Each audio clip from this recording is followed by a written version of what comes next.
اعلیٰ حضرت بریلوی نے فتاوی رضویہ میں لکھا ہے کہ اہل بیت کا اس طرح ذکر کرنا کہ جس سے ان کی بے بسی مجبوری معذوری ظاہر ہوتی ہو، اور وہ اہل بیت کر کچھ نہیں سکتے تھے، بس پھنس گئے کربلا میں جا کر۔ اعلیٰ حضرت بریلوی نے لکھا ہے کہ اس طرح کا ذکر کرنا اہل بیت کا حرام ہے، اور فرمایا کہ غم پروری کے لیے غم اپنے چہرے پر طاری کرنا، اپنے جسم پر طاری کرنا، لوگوں کے اندر غم داخل کرنا، اس طرح کا بھی اہل بیت کا ذکر کرنا حرام ہے، کہ لوگوں کو کہا جائے کہ جی بس کچھ نہیں رہا، اہل بیت پٹے گئے۔ آگے جو اعلیٰ حضرت بریلوی نے بات کی ہے وہ بڑی کمال بات کی، فرمایا کہ ربیع الاول شریف کا وہ مہینہ ہے جس میں ہمارے آقا و مولا تشریف لائے، اور یہی وہ مہینہ ہے جس میں حضور ظاہری دنیا سے تشریف لے گئے، اور نبی علیہ السلام کا ظاہری دنیا سے تشریف لے جانا اس سے بڑا غم امت کے اندر کوئی نہیں۔ صحابہ یہ تمنا کرتے تھے کہ اگر یہ ہم نے کام میں آواز سنی تھی کہ حضور ظاہری دنیا سے تشریف لے گئے، کاش کہ ہم پیدا ہی نہ ہوتے۔ یہ جملہ اگر ہم نے سننا تو اتنا یعنی غم امت کے اندر، صحابہ کے رنگ سرمے جیسے ہو گئے، حضرت صدیق اکبر کا دل جل گیا، حضرت بلال مدینہ چھوڑ کے چلے گئے۔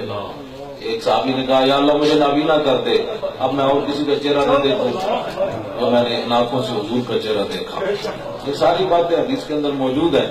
تو اعلیٰ حضرت بریلوی فرماتے ہیں کہ اگر ہم نے غم منانا ہوتا اور ہمارے بزرگوں نے غم منانا ہوتا تو ہمیں ربیع الاول کے اندر حکم دیتے ہوئے غم مناؤ، تو فرمایا ہمارے بزرگوں نے جب حضور کے لیے غم نہیں منایا تو نواسے کے لیے غم کیسے منائیں گے؟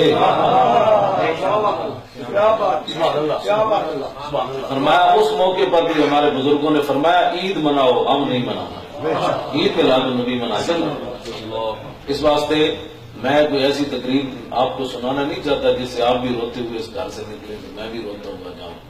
بس میاں صاحب میاں محمد کھڑی شریف والوں نے ایک بات کی، فرمایا قوت ہوندیاں زور نہیں لایا، بیٹھ کر من رلایا۔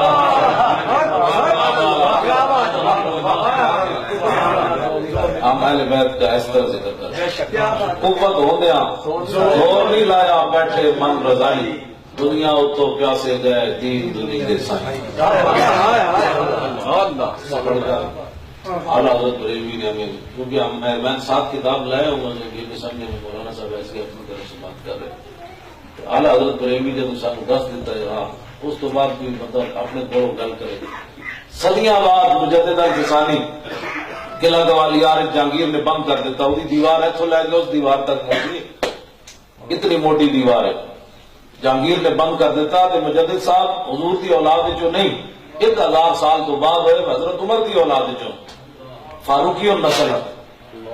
صدیاں بعد حضور کا کلمہ پڑھ کے مجدد صاحب نے جب غصہ آیا کہ یار میں نے یہ جمعہ بھی نہیں پڑھن دینا باہر جیل تے جمعہ ہوگا کوئی نہیں، کہ آپ نے این دیوار نگاہ پائی وہ دیوار این پھٹ گئی۔ صدیاں بعد انہوں نے نانے کا کلمہ پڑھ کے ولایت دے مقام تے فائز ہو کے این نگاہ پاون تے دیوار پھٹ جاوے، ایتنی موٹی ہوئے